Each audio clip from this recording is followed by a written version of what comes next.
and welcome to Quirky Queen's Journals. I'm Kirsten. So I've made some little folios today.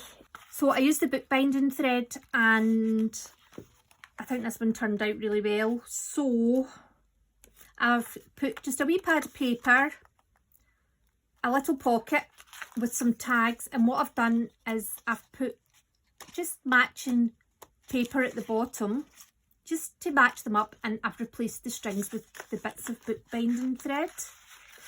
And then this is little library index cards, and I've just done the same where I've put some of the paper on top.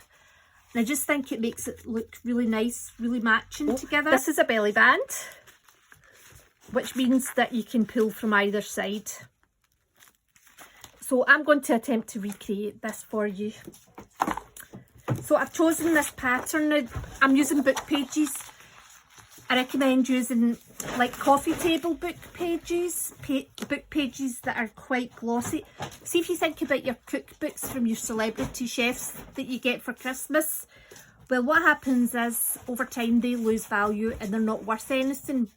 So you could buy a book like that from eBay for about £3.50, and obviously the charity shops will have books like that as well.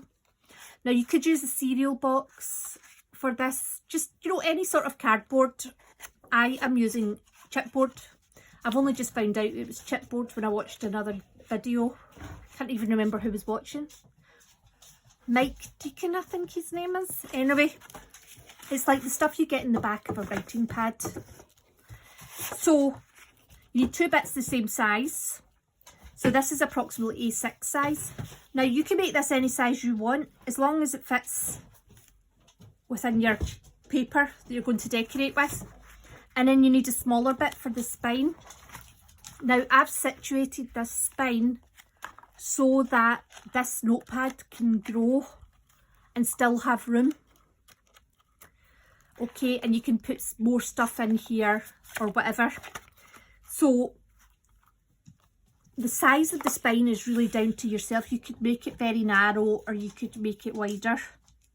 I'm just going to stick to roughly the same, about a fifth of one of these. So basically these two cards need to be the same size because that's your front and back.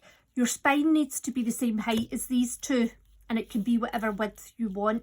You do need to have a gap, just a small gap like this, enough of a gap to bend up and down, and you need some edging to be able to turn it over onto itself to secure to the cardboard. So I'm going to use this one. This is out my boutique patterns book. It's got this in the back as well, which is lovely, but I have to choose, and I'm choosing this. This is good quality glossy paper. So I just feel if you use the non-glossy paper, when you do the bends and when it gets wet with the glue, it's more likely to kind of rip. Right, I'll just glue this up. Right, I've glued it up.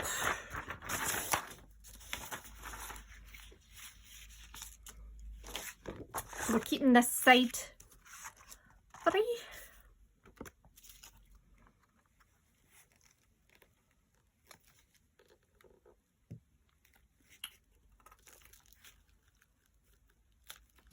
There we go. So just give it a wee burnish with the bone folder or the scissor handles, or the back of a spoon's a good thing to burnish with. I've seen that in a lot of jelly print videos, that they use the back of a spoon. Now see the gap? I honestly don't, I just try and get the gap to be the same distance at the bottom as it is at the top. There we go.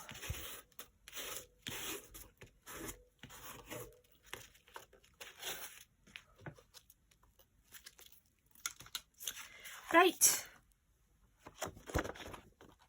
I'm going to put that through the paper trimmer quickly. Right, so what I do is, I have a terrible time trying to get the corners of this brown card covered. So I've cut the triangles. and then I put them down. I don't really mind what triangle goes where. So it's just to basically cover these corners, but I want to detach them because if you try and fold them still attached, it just creates too much bulk.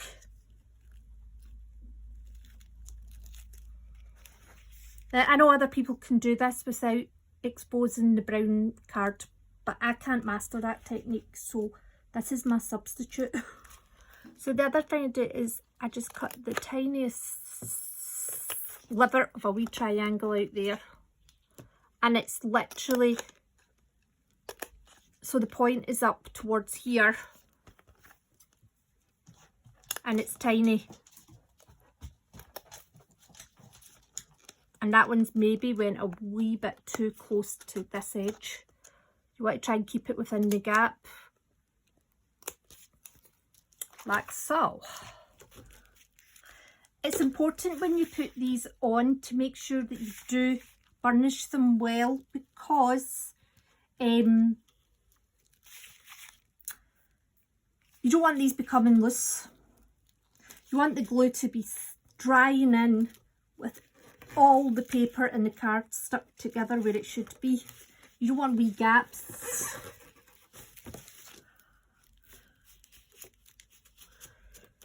There we go. Do this side.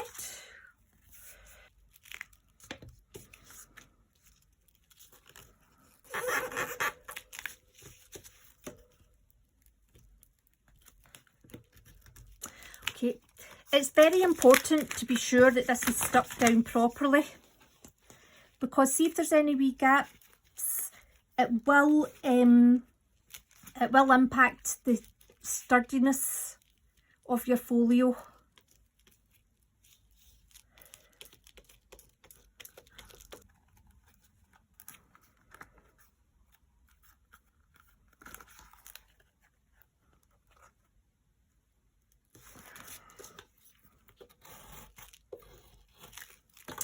Right, so we need a piece of paper for inside.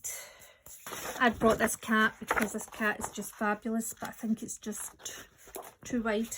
I'm going to use this piece that I was gluing on, because there's nothing wrong with it, it's just got some glue on it, and this is going to be covered to the back. So oh June, that is actually a very good fit. So it is very good. Right, I'm going to glue this up. Here we go. It's important to make sure that this is stuck down really well, especially around the spine area.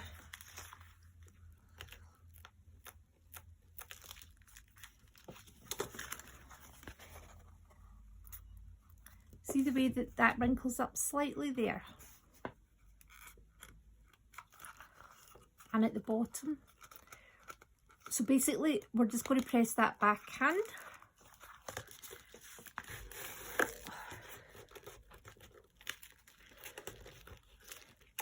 What I try and do is spread the spine into that gap, you know, that paper, so I'm almost spreading it into the gap in the middle, so that any of the looseness is caught in there. And then I'll do the same at this side as well.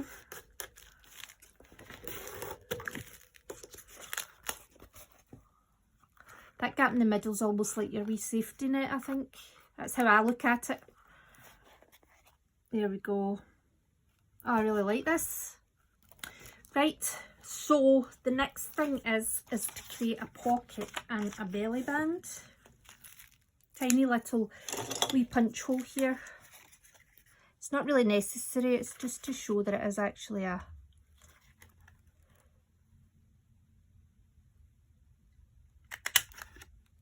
oh, oh, that was funny. There. Okay, so I've managed to lose both my rulers, my gluing ruler and my measuring ruler. So I've been using this little piece of paper, because you need, for the belly band, you need good adhesion, but it needs to be quite narrow. So So I'm just using this wee piece of paper as a guide. Stop. So I can put on plenty of glue, but to stop it going to where the bits I don't want it on.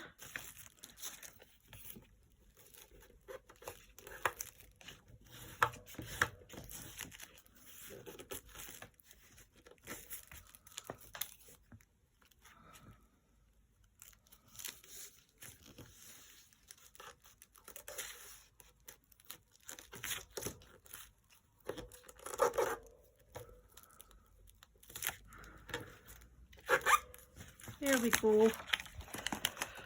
Just need to let that dry. So belly bands are great things, but if you don't do it right, it can be very insecure. A bit like myself. I think I'm going to put a wee V here.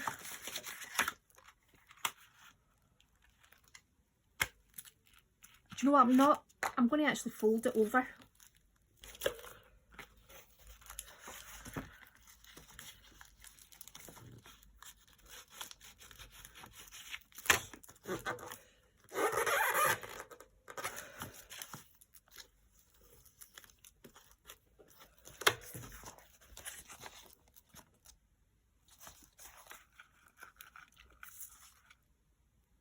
Oh, I'm really liking this.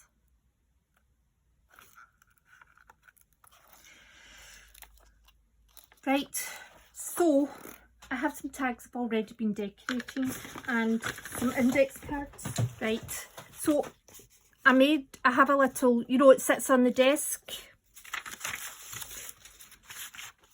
and it's got your a weekly planner that sits in a desk planner. Is that what it's called? Anyway, I've cut it up and I've made it Monday, Tuesday, Wednesday. So I just glued each of these sheets together at the top and then I put a little bit of the pattern paper on just to decorate it. In the video about the mini journal companion, I make one of these, or a little notepad, but using the same method. And then for the index cards, I have already done 3. Like so. So obviously they say author, borrower's name, but you know, that doesn't need to be used for that purpose. It can be used for other purposes. And then I have these tags that I've done these as well. And I've got another strip here so that I can do a tag and an index card with you. Listen to those dogs.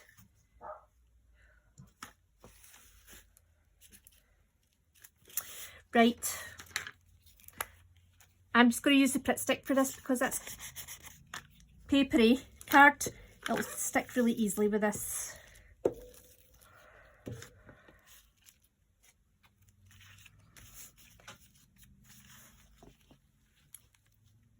So I did this and then I turned it on itself, but I just made sure it lined up.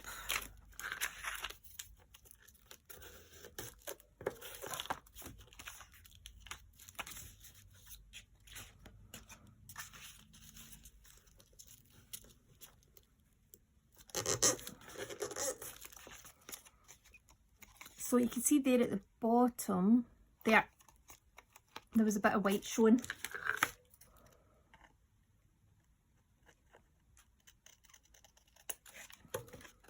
Excellent. So what we'll do is once we bind the papers in, whatever thread we use, we'll put them through the top of them as well. And then I'm just going to do the last index card, wherever you are. There you are.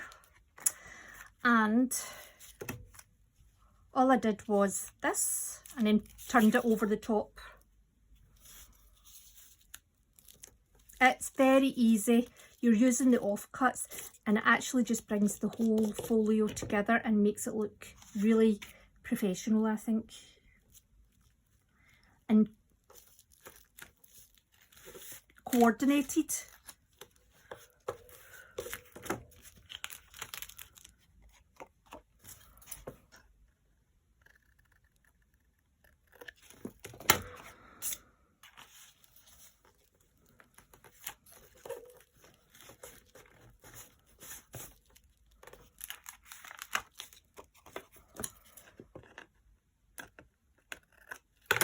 You know what else would be great in here? A wee bookmark.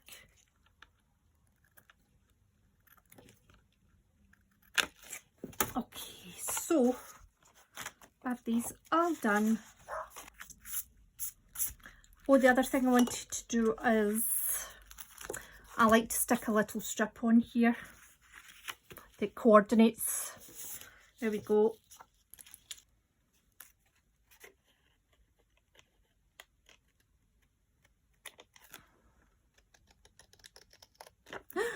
Don't cut too much. Tiny wee bit here.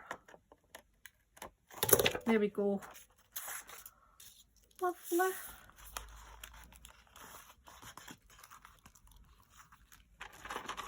Oh, I think this will make life much easier. Right, I have our holes. I've started doubling this through the needle so that I'm actually using a double thread because I feel like I like the finish and it feels more secure, and I feel that my sewing is tidier when I do that. I think wee eyelets would be wonderful in there. Just need to put the wee bits on here. Gosh, look at all this in my hands, all this glue. So I just double it over, put the top threads through the loop.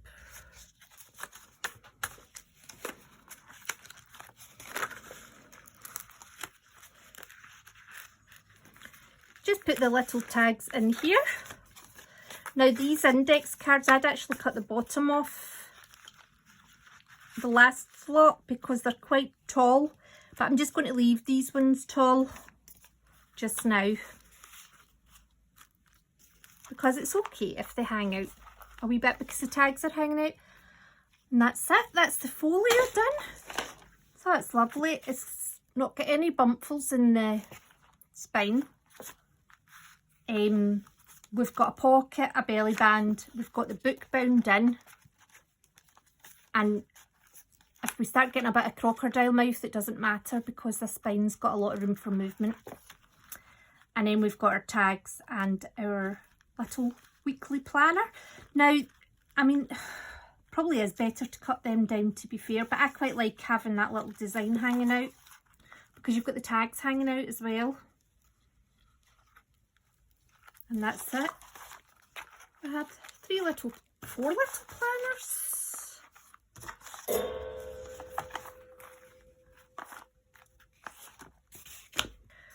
I just want to say thanks very much for watching.